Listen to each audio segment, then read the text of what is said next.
WREG in Memphis. This is News Channel 3 at 6. Breaking news for families with loved ones who are locked up. The U.S. Supreme Court says it will not override a lower court's ruling that allows dozens of inmates who cannot afford their bail out of jail in Texas. Now, this is a huge move because activists argue that poor inmates are unfairly incarcerated while awaiting trial. County officials expect about 100 misdemeanor offenders to be released there daily. New at 6, an iconic entrance into Memphis could soon get a facelift. You are looking at a new concept to put what's fondly known as the new bridge into a new light, literally. Thanks for joining us, everyone. I'm Alex Coleman, in for Stephanie Skurlock. The Downtown Memphis Commission Design Review Board just signed off on the multi-million-dollar project to revamp the lights on the Hernando de Soto Bridge, also known as the I-40 Bridge. WREG's Shay Arthur was at the meeting this afternoon. She's live at the bridge with what we can expect. Shay. Alex, I'll tell you what, I had a preview of what those lights look like, and we'll show you them in just a second here, but I'll tell you what, they look pretty grand that thousands of people, at least hundreds of thousands, I should say, people will see every day as they drive across this bridge or see it from the view downtown. Take a look at this right now. These are some examples of the different lighting patterns we could see on the bridge lit up for various holidays or sporting events. Some of the patterns, accenting features of the bridge, perhaps we've never really noticed from a distance. Phillips is the company working with an anonymous donor. A representative said the LED lights will save energy, but could not exactly tell me how much. Members of the Design and Review Board today were excited about lighting up a historic bridge. I'm told these lights of the bridge right now are about 30 years old. This bridge, as you mentioned, plays a major role, not just in our city, but in the Mid-South. You think of downtown, you think of that M Bridge. It is iconic. And so to light it, to make it bright, and here's the other thing. This is the gateway to the state of Tennessee as well. So this is a major, major project, and it's an amazing beautification. TDOT, the City of Memphis, and the Coast Guard still need to sign off on this lighting plan.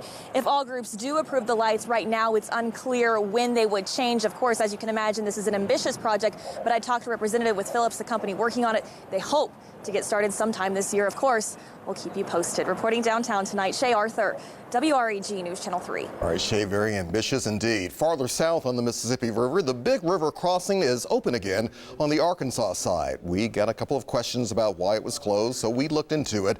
Doug Carpenter and the Associates says access to the Arkansas side of the bridge was shut down last month because the Mississippi River flooded. Now the gates on both ends are open for normal hours from 6 a.m. to 10 p.m.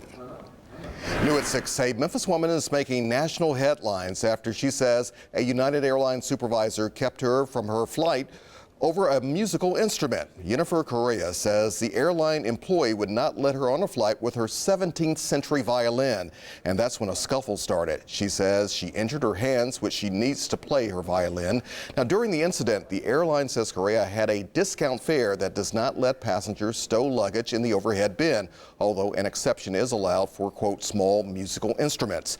The airline says in part, quote, "We fully refunded Ms. Correa's ticket and reached out to her to gain a better understanding of what occurred and to offer assistance." A Mid-South dad could be in big trouble after claiming he'd sexually assault his daughter when she's older. The man's Facebook post says he will perform sexual acts on his child when she's 11 years old. We reached out to him but have not heard back. Organizers with the Memphis Child Advocacy Center say they see a lot of joking like this on social media, and it is a big problem.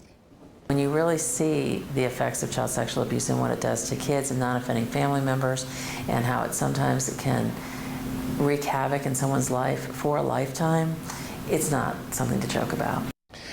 Everyone is required by law to report a threat against a child. Just do exactly what WREG did and call 877-237-0004. We contacted Memphis Police today to find out if they're looking into the case, but we have not heard back yet.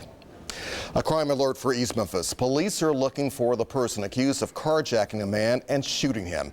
It happened just before 10 last night at a shopping plaza on Getwell Road near Barron Avenue. The victim is expected to recover, but the suspect got away with his Lexus. You know, you gotta be careful these days. That's why I don't leave my car running when I get out of the gas station. People will do anything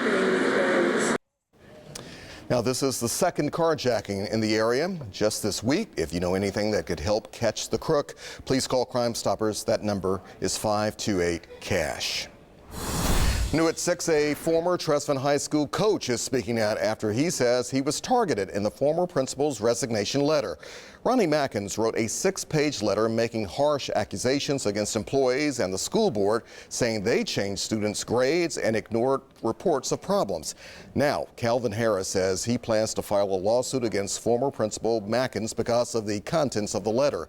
WREG's Bridget Chapman sat down with him today and found out what upset him the most. When he said that and when I saw it, it just really, my heart just went down. Calvin Harris says he was offended by some of the allegations made in Tresvant High School principal's resignation letter. The staff there and a lot of them are just really dumbfounded as why he would do something like this. Harris says he worked at the high school for 8 years as a coach and behavior interventionist and resigned earlier this year. He believes some of the sections in the principal's 6-page letter were talking about him. He stated that I gave the keys to some students and had them to break into the school. Mackin said during National Signing Day, 2 football players spray-painted offensive language on his car. He said those 2 students later said 2 teachers convinced them to vandalize the car and provided them keys to re-enter the building. But Harris says only the principal and building engineer have keys to the main building. So where those keys came from, I'm not sure.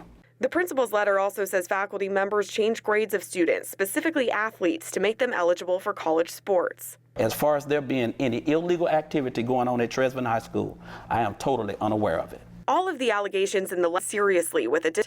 The former principal also detailed times of being used as a scapegoat in the letter and said he'd report problems that would be swept under the rug. We have many instances of disciplinary actions that have been taken due to investigations that we hold in our district, so we have every confidence that we'll continue to do the same type of job. Harris says he just hopes the focus on the school can be brought back to the students. In Fraser, Bridget Chapman, WREG News Channel 3. The school district says the principal, engineers, and anyone the principal allows can have keys to the building. Former principal Ronnie Mackin has not commented publicly since sending out the resignation letter. Weather at 6 begins with a live look outside. If you get out today, you know it was pretty awesome out there. Temperatures are actually a little bit lower than normal, but we don't mind so much, with this being June, of course. WREG's weather expert Tim Simpson joins us now. Tim, what can we expect the evening to look like? Beautiful. Thank you. And good news, Memphis Light Gas and Water says every customer who lost power in the storms nearly 2 weeks ago should all have power. That number topped out at a whopping 188,000. MLGW estimates the restoration efforts cost them more than $15 million. Now the utility says it will focus on repairing streetlights and filing for federal reimbursement. Meanwhile, people are trying to fix their damaged homes after the same storm, but Shelby County deputies say there is at least one man trying to take advantage of victims. Detectives say Donald Fowler is scamming people out of thousands of dollars. He's the owner of Fowler Claims and Roofing. They say he entered into a contract with 2, took about $20,000 and never did the work. And now there is a warrant out for his arrest. They came and said, look, go ahead and pay me, and then when you get to the insurance money, then I'll reimburse you with the insurance money. But that didn't happen. You know what happens every single time there's a storm? The scammers come out, and it's a field day. If you recognize Fowler or have been ripped off by him, the Shelby County Sheriff's Office definitely wants to hear from you. Their phone number, 901-222-5600. And the Better Business Bureau has some advice on how to protect yourself from scam artists. Remember, contractors doing work between $3,000 and about $25,000 in Shelby County must hold a valid Tennessee home improvement license. Look out for door-to-door workers who show up offering to make repairs. This includes companies offering to remove fallen trees and branches and make temporary repairs like tarping the hole in your roof to prevent further damage until a reputable contractor can fix things for you. The Mid-South Food Bank is giving out food to families in need after the storm. The last food drive is tomorrow from 2 p.m. until 4 p.m. at the Ed Rice Community Center on North Watkins. To qualify, bring proof that you live in the same zip code where the distributions will be held. They are now giving out non-perishable items to struggling families. And if your children need food for the summer, the state of Tennessee is going to make sure that they don't starve. Summer food meal locations are now open. The program gives kids who qualify for free food and reduced price meals during the school year access to meals during the summer. To find summer meal locations, visit WREG.com. We've posted locations under the On-Air tab.